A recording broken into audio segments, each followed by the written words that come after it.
တင်မောဖို့ပင်နေဆိုလို့ရှိရင်ခုတ်ပြနေတော့မဲလားပေါ့နော်ဒီတင်မောဖို့ပင်တွေကဆိုလို့ရှိရင်ကျမရင်းနဲ့ညီညွတ်တဲ့ content တွေအများကြီးပါတယ်ပေါ့နော်ကင်ဆာသမားတွေလည်းစောက်လို့ရတယ်ပြီးလို့ရှိရင်လီစာသမားတွေလည်းပါတယ်ပေါ့နော်ဒါကိုကျတော့ပြုတ်ဖို့အတွက်ဒီလိုပွင့်လေးတွေထွေတာပေါ့ချိုးကြတော့လည်းယူရမ်းမှာထည့်ပြုတ်တယ်ပေါ့နော်ကျွန်တော်တို့ယူရမ်းနေမကြိုက်လို့ယူရမ်းနေအကုန်ဖြုတ်ပစ်လိုက်တယ်ပေါ့နော်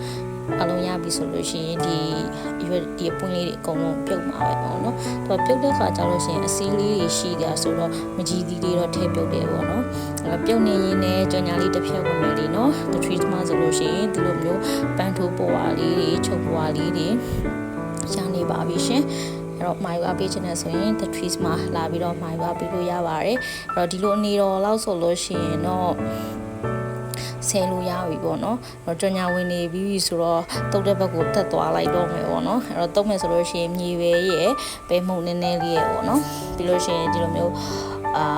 ကျက်တော့ကြော်ပေါ့ကျက်တော့တော့အိမ်မှာအတုတ်စားလေးရှိရဲဆိုတော့ကျက်တော့ကြော်လေးကတော့အမြဲကျက်တော့စီချက်လေးကတော့ချက်ထားဖြစ်တယ်ပေါ့နော်ကျက်တော့စီချက်လေးလုပ်ပြီးဆိုလို့ရှိရင်တော့ဟင်းချိုမုတ်ရဲ့စားနည်းနည်းထည့်ပြီးတော့ဒီလိုမျိုးတမောင်မှုပဲပေါ့နော်သူကကြတော့အပွင့်ကကြတော့ပေါ့နော်အရင်နူးပြအောင်ပြုတ်ထားတာမဟုတ်တာဖြစ်တဲ့အတွက်အထဲထဲကိုပေါ့နော်